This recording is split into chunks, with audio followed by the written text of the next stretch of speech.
Welcome to this class series that I'm calling Hands-On Spirituality. We're going to talk about staying connected with God in everyday life. We're going to explore questions like these. How do you connect the dots between Sunday and the rest of the week? Especially when it's harder to keep track of which day of the week it is. You know, in the pandemic, somebody has said every day is Blur's Day. Well, what does spiritual growth look like when you're not doing specifically religious things, like watching this taped class?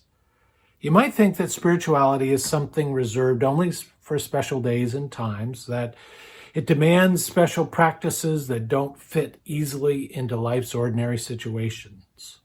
No, spiritual growth happens in the workplace, when you're confronting disappointment, or suffering, becoming aware of your own mortality. Those are some of the themes we'll be looking at over the weeks to come.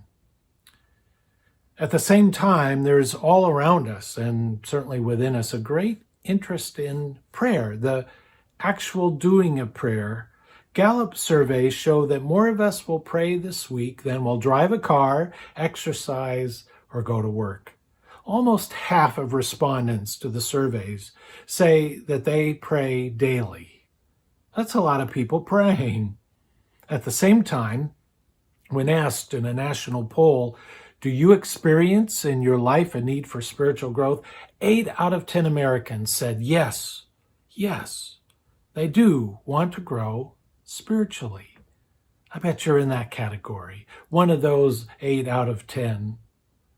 But since much of life happens in non-formally religious settings, not a church building, not a Bible study room, how do you go deeper with God? How do you work on growth and character in your day-to-day activities? That's some of the stuff we'll be getting at.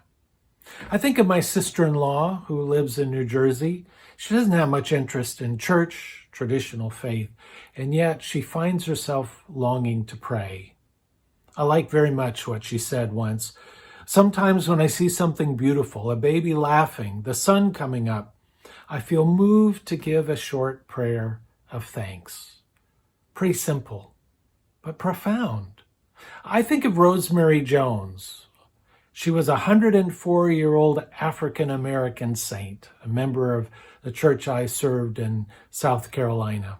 I remember visiting with her in her home, and she told me how every morning when she awakens, she gets out of bed, opens the blinds in her bedroom, overlooking her backyard, and she says, quoting the psalm, "This is the day the Lord has made. I will rejoice and be glad in it."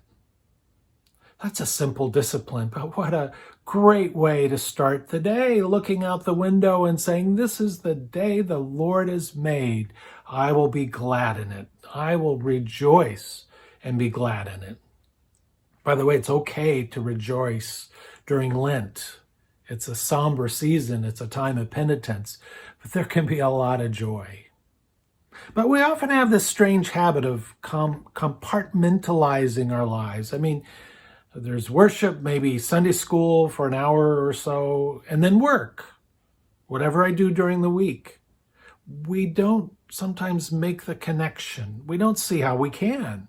For most of us, daily life includes the noise of traffic, conversations in an office hallway, the latest from a gossipy neighbor, and maybe worst of all, our own chattery insides when we try to sit still and be quiet. Distractions all over the place. So how do you keep any kind of spiritual awareness when it's so tempting constantly to check email or text messages, to go on Facebook?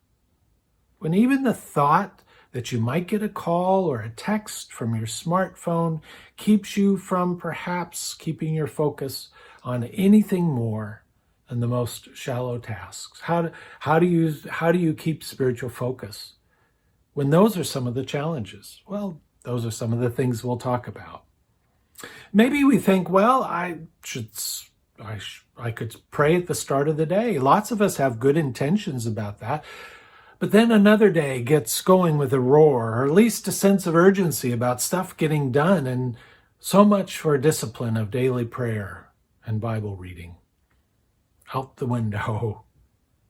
Because we have these moments, though, where we become aware of this hidden, sometimes ignored sense of spiritual restlessness and longing, there's great hope.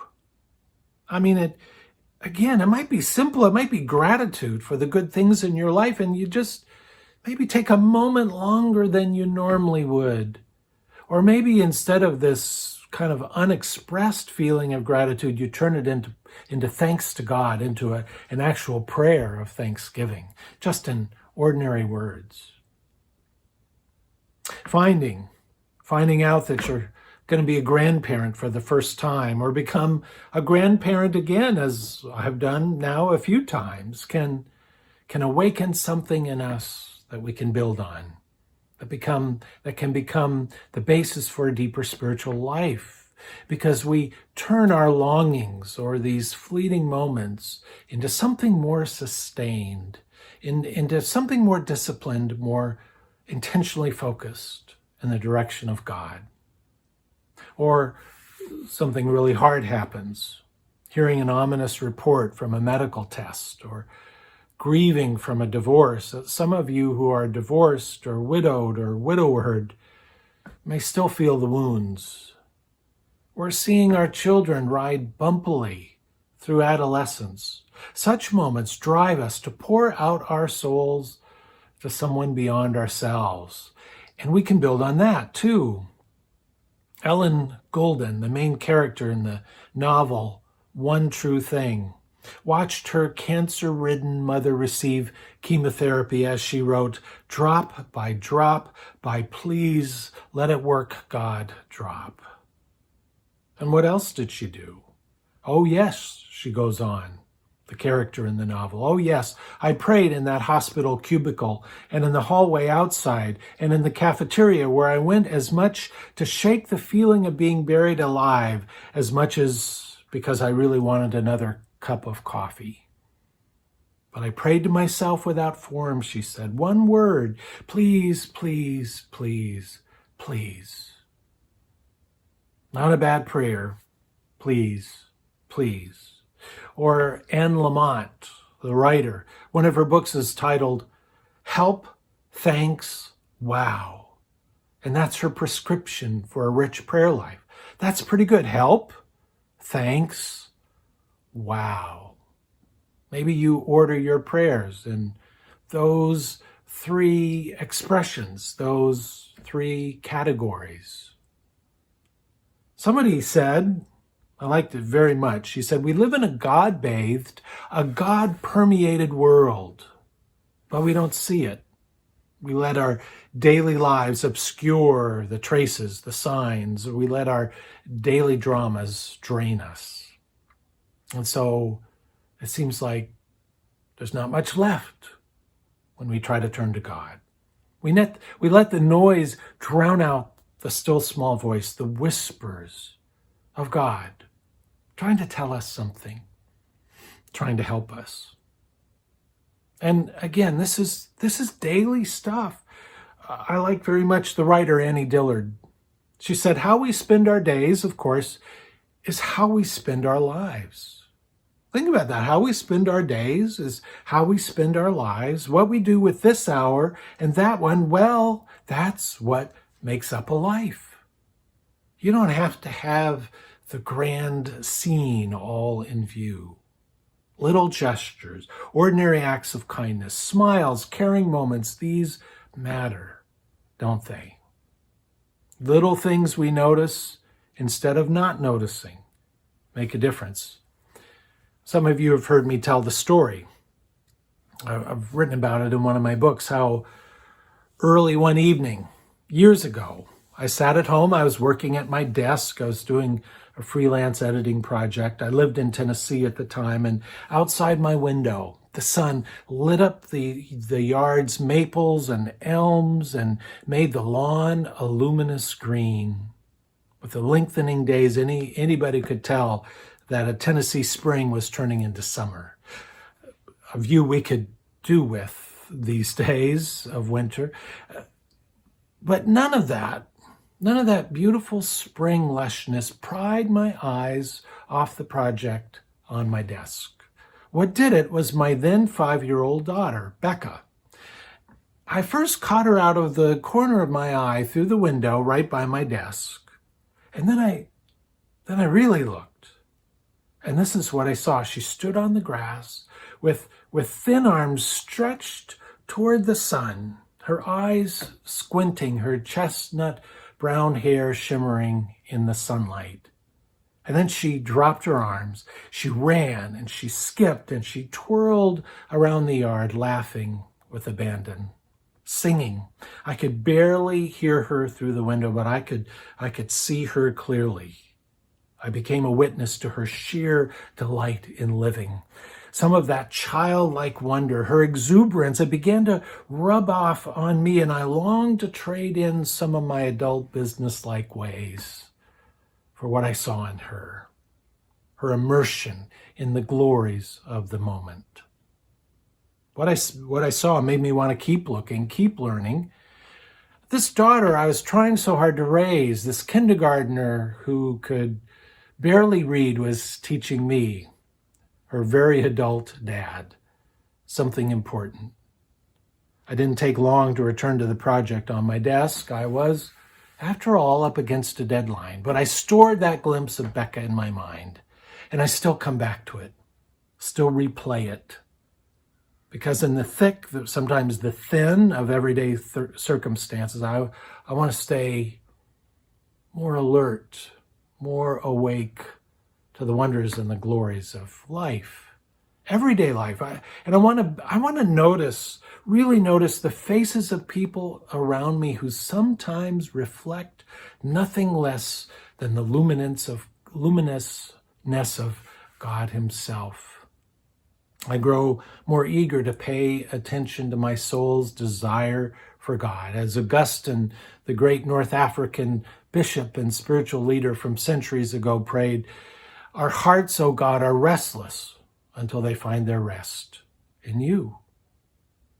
So, our workplaces, our homes sitting at a desk looking out the window, our neighborhoods, our weekend getaways, our friends, become settings where we live out our calling and where we can grow closer to God. A friend of mine from years ago, I haven't corresponded with him in a long time. His name is Tom Schwanda. He teaches seminary classes. He administrates programs for a church organization, at least he did at the time. He was designated lunch maker in his household. He said, "I was originally elected because I'm the first riser and my wife doesn't function well in the morning. And at first I didn't want to get up early. Who would? I grumbled." But then Tom read the journals of Cotton Mather, an early American writer, who went about his days noticing the small wonders, the glories of God. Mather even mentions how he contemplated his humanity before God while watching a dog relieve itself. Tom said to me, "I realized that I could pray my way through making the kids' sandwiches and my wife's sandwiches and packing the lunch bags. I could pray about the tests or the presentations each person was going to face." He said, "That practice helps me claim this spiritual opportunity within the chore. The daily becomes holy." You see, God sometimes asks us to pull away, to get quiet, to withdraw, like we talked about a couple Sundays ago when Jesus went away to that desolate place, that lonely place to pray in the morning. Sometimes God leads us to times of solitude, withdrawal, but often God leads us into the heart of life, everyday life. And this view of spirituality helps me understand a perplexing passage in the Bible. It comes from the pen of Paul the Apostle. writing in 1 Thessalonians. He, as you know, wrote letters to far-flung congregations in the ancient world, and many of those congregations were comprised of servants and common workers. To one congregation, the congregation at Thessalonica, he said, "Pray continually. Give thanks in all circumstances. Pray continually." Or, as one translation put it, pray without ceasing. How in the world do you do that? Did Paul expect them to forsake their daily lives, to fold their legs under them, close their eyes, never to return to the work world with its constant challenges and distractions? No. This is the same Paul who in a later letter chides the hyper-spiritual idlers in the congregation who would not work. They were sitting around waiting for Jesus to return. Such people he urged to, quote, settle down and earn the bread they eat. So, the daily life matters.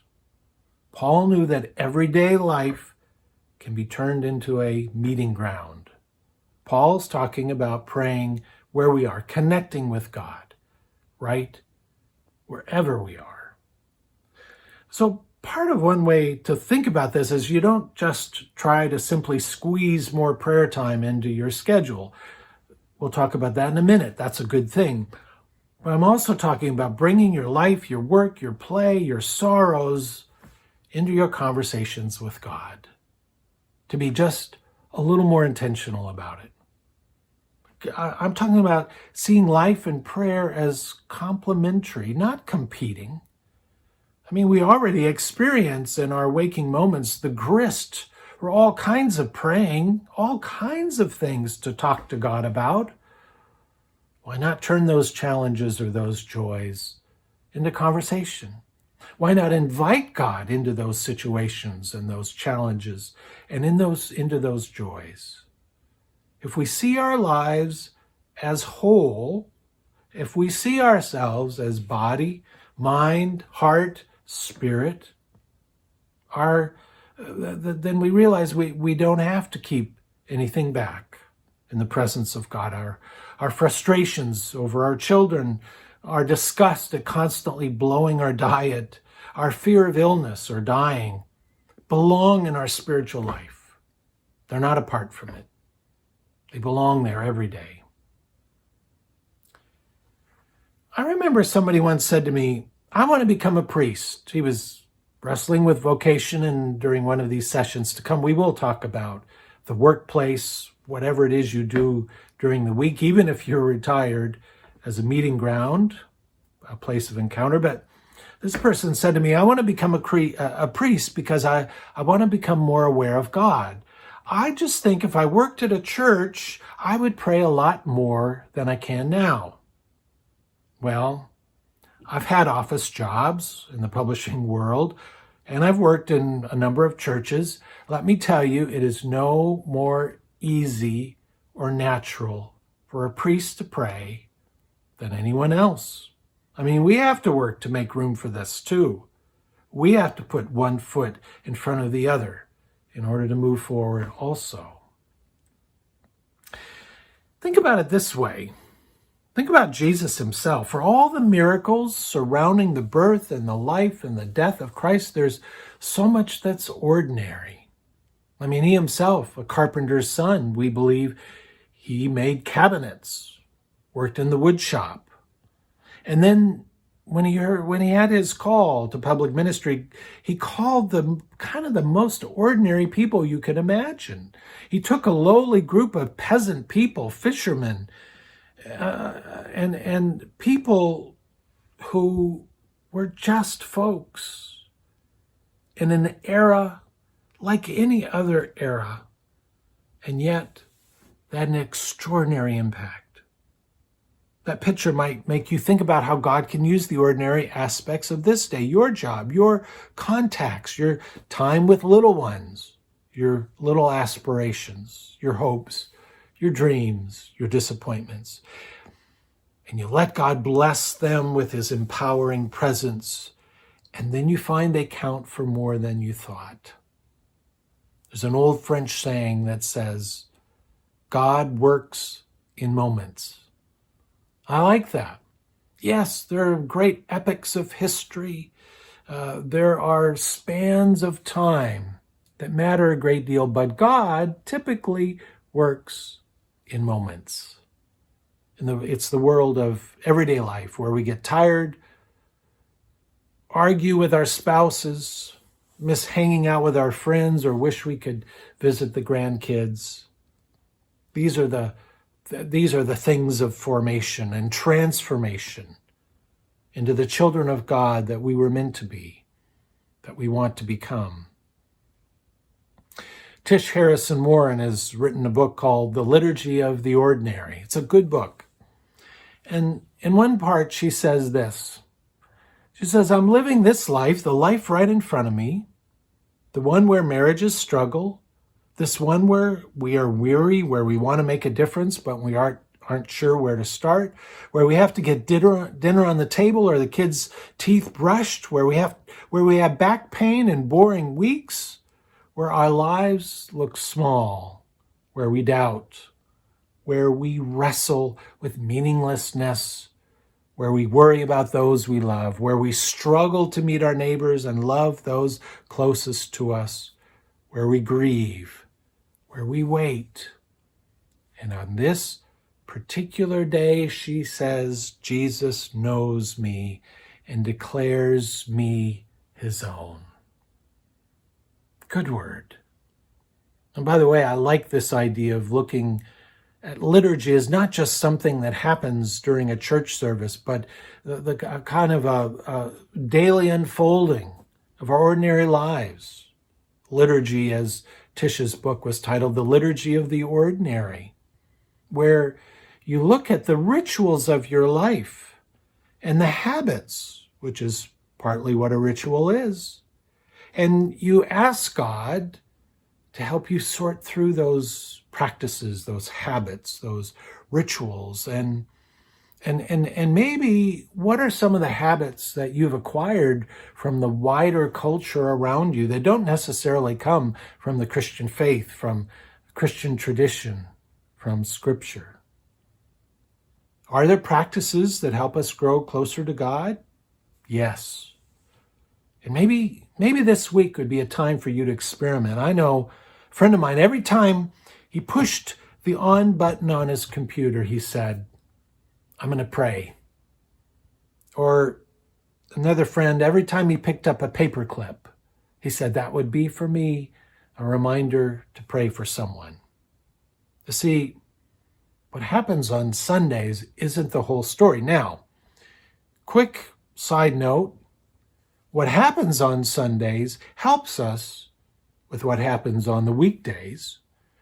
I mean, as Tish Harrison Warren says, the often unseen and unsung ways we spend our time are what form us. Our mundane moments, rooted in the communal practices of the church, shape us through habit and repetition. Again, that's what happens in liturgy, moment by passing moment. So going to church forms and shapes us into the people who then can spend our lives living out those insights, those encounters with the God of love.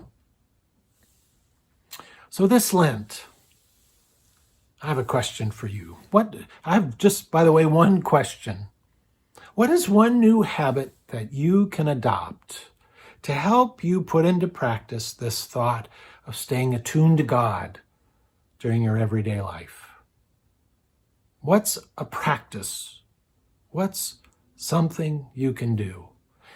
You know, we say of certain professionals, a lawyer, he practices law.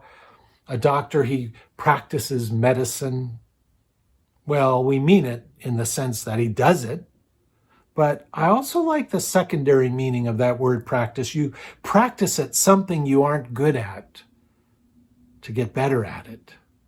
So how can you practice the spiritual life? What's one thing maybe you can do? The Practice of the Presence of God, a book written by Brother Lawrence, a French monk of the 17th century. Simple, wonderful book. By the way, you can find the text of that brief writing online, literally online. You can also purchase copies. A simple, wonderful book, The Practice of the Presence of God. What's one practice that'll help you become more aware? Being faithful, watching these videos, both of church and the class, that might help. Finding a time each day to be still, like Rosemary Jones, the 104-year-old woman I mentioned who stood at the window in the mornings and said, "This is the day the Lord has made." Maybe you'll set apart time to pray and read the Bible, or at least try.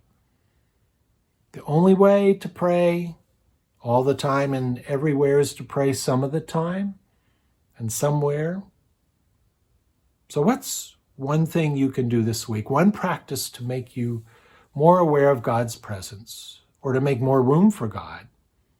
I want you to pray for a moment. I want you to close your eyes with me right now and ask, in the presence of God, what's one thing you can do to have more of an opportunity for spiritual growth? What's one thing? Now, if something's occurred to you, I want you to take an index card or pull out a calendar or just any scrap of paper you can write on, and I want you to write it down. I want you to take it with you throughout your days this week.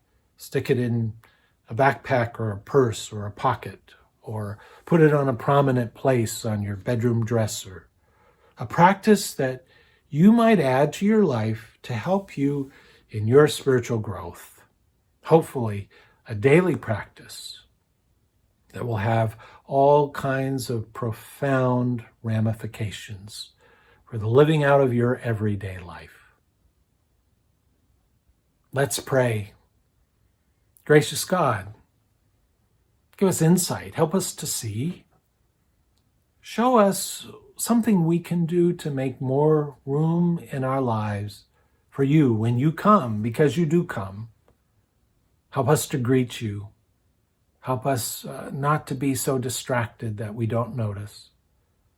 Help us to open wide our hearts to your kind, loving, transforming presence. In the name of Christ, who lived our daily lives, live them with a keen awareness of your profound presence in him and through him. Amen.